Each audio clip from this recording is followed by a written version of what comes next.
Truman, written by John Gene Riley, illustrated by Lucy Ruth Cummins.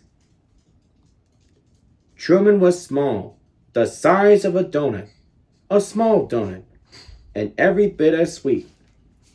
He lived with his Sarah high above honking taxis and growling trash trucks and shrieking cars, and the number 11 bus without which traveled south.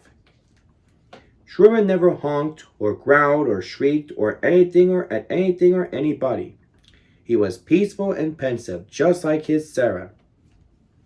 One day, Sarah ate a big banana with her breakfast chip, clipped a blue bow in her hair, and buttoned up a brand new sweater. She strapped on the backpack so big, 32 small tortoises could ride along in it, but 0 tortoises did. Sarah placed 7 green beans in Truman's dish, then more than usual. She kissed her finger and touched it to his shell and whispered, "Be brave." Then she left. Not to worry, she left before, but she always returned. But this time, that backpack was particularly big, and Sarah looked particularly pensive.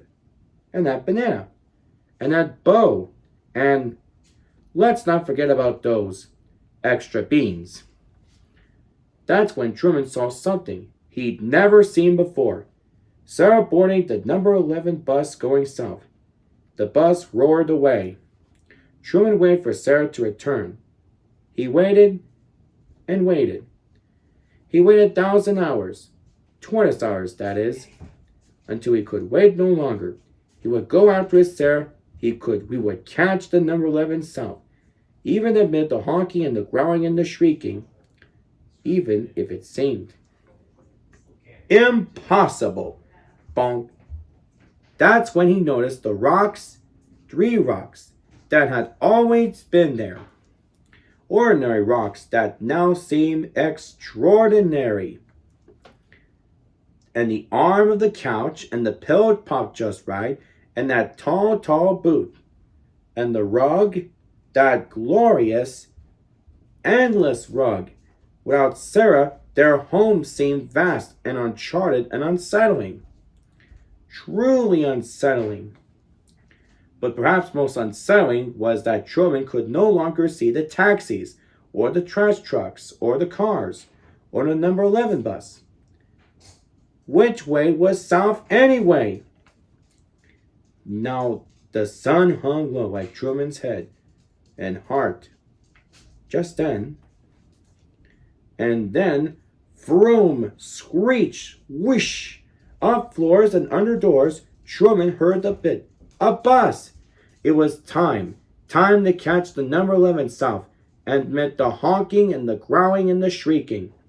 Yet standing there in that ray of light, Truman felt peaceful and pensive and brave. But just as he was about to slip under the door through the opening barely the size of a small tortoise, Sarah! She spotted him, shining like the sun. "Truman!" she cried. She scooped him up, and she said things like, "Oh my goodness, and you! And how did you ever? And amazing!"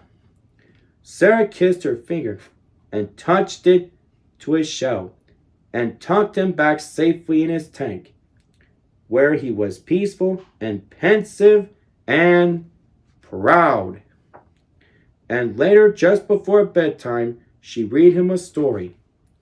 Now Truman knew that one day soon he and his Sarah might travel south to see new sights and hear new sounds and think new thoughts together. The end. And this is Craig Avera saying, if you like this video, click like and subscribe. And keep on having a great day.